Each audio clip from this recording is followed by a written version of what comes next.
What is up, guys? Brett here from Mtek Digital, and today we're going to be talking about inspiration.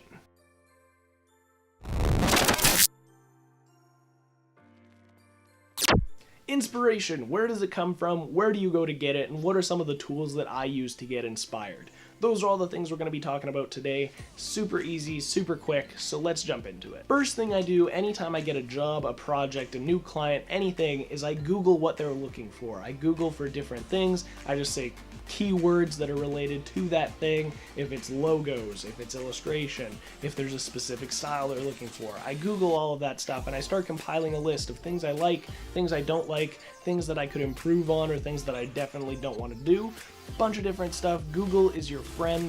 Make sure you're having a look at that. The next step to that is jumping into websites that are catered for inspiration for creators, and I've got a list of those guys I'll read off. They'll show up on the screen. They'll also be down below so you can check them out. Pinterest is the first one on my list. It is a great resource and website for looking at a bunch of different design elements. You can look for graphic design, videos, crafts, arts, different drawings. A bunch of different stuff is on Pinterest, and it's super useful. It's a great resource for finding pretty much anything. It's like a better Google for creation. Design Inspiration is probably the one I go to the most. It is an amazing website. It's a community of creators who tag other creative things online. It is an amazing resource. You can do color searches, you can do searches for specific keywords, or just kind of more of a broad search. It's a great website. Love using it almost daily. Motiongrapher.com is another one. It is definitely more catered towards motion graphics and animation and some more video stuff, but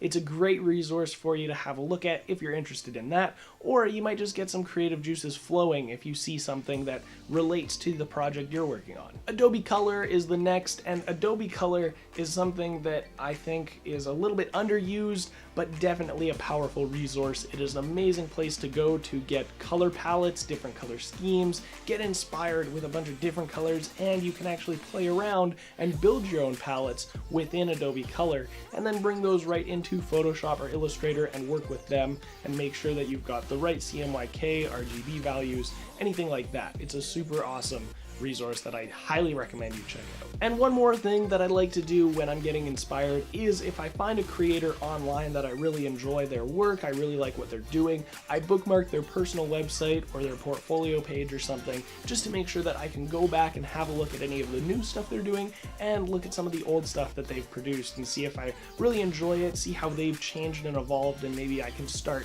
kind of adapting some of the techniques and styles they've used. One important thing I want to note is whenever you're pulling inspiration from the internet is to just make sure you are documenting, taking track of where you're pulling inspiration from. It can be super dangerous if you just take something that you really like and pretty much replicate it identically. It's not a great practice as a creator because people are going to come to you and say, hey, I like this thing, but it looks a lot like this other thing. Did you do both of them or not? It can create problems legally. It can create very expensive problems. So just make sure that when you are going through this inspiration process, you're pulling from appropriate places and creating something that is your own and is unique to you. Other than that, guys, I really hope you enjoyed the video. If you did, you can leave a like.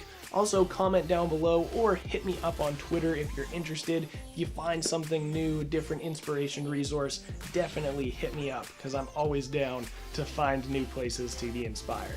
Other than that, I hope you enjoyed the video once again. Don't forget to subscribe to Mtek Digital as we're producing new content all the time, and we want to make sure that you are the first to know about it. So hit that subscribe button, hit the notification button so you are up to date with new uploads, and I will see you all next week.